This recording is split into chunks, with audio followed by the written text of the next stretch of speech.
Rising line operation के बाद लिया है।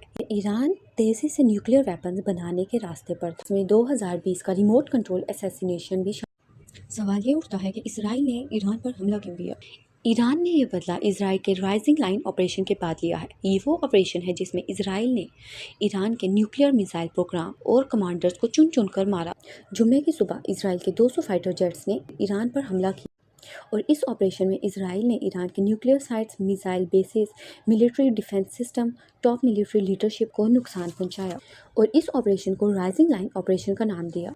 बदले में ईरान ने रिटालिएटरी स्ट्राइक्स के नाम पर ड्रोन्स दाग दिए, लेकिन इन ड्रोन्स को आसानी से शॉट डाउन कर लिया गया।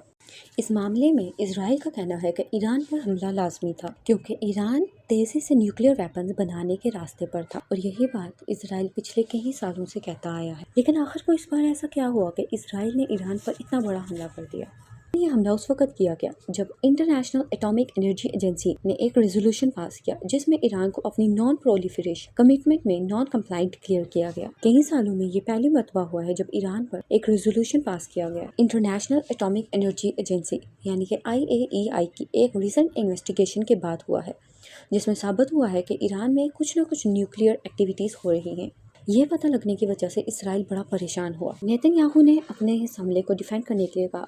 ईरान ने यूरेनियम एनरिचमेंट को वेपनाइज करने के लिए जो इक़दाम उठाए हैं वो पहले कभी नहीं उठाए गए और अगर सब ऐसे ही चलता रहता तो ईरान न्यूक्लियर वेपन्स बनाने में बहुत जल्द कामयाब हो जाता। इसराइल ईरान के पास न्यूक्लियर वेपन्स के प्रेजेंट होने को अपने लिए एक बहुत बड़ा खतरा समझता आया है, जिसके लिए वो आज से पहले कई बार ईरान पर कोवर्ट अटैक्स करता आया है।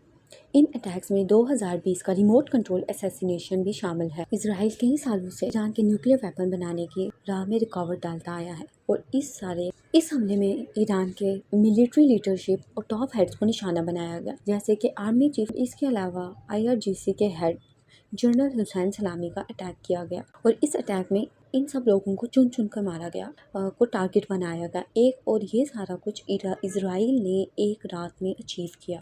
और पता चला है कि मोसाद के एजेंट्स ईरान के अंदर ही मौजूद थे। उन्होंने रेडार स्टेशन को डिसेबल किया ताकि फाइटर जेट्स आसानी से इंटर हो सकें और कम से कम 78 लोग इस हमले में मारे गए। एक हमला ईरान के न्यूट्रॉन्स इन्रिचमेंट फैसिलिटी पर भी सुना गया। ये ईरान का एक मैन न्यूक्लियर इन्रिचमेंट साइट हुआ करता था जहां यूरेनियम इन्रिचमेंट की जाती थी और कहा जाता है कि अभी भी वहां यूरेनियम इन्रिचमेंट की जा रही है। Kindly like, share and subscribe to my channel.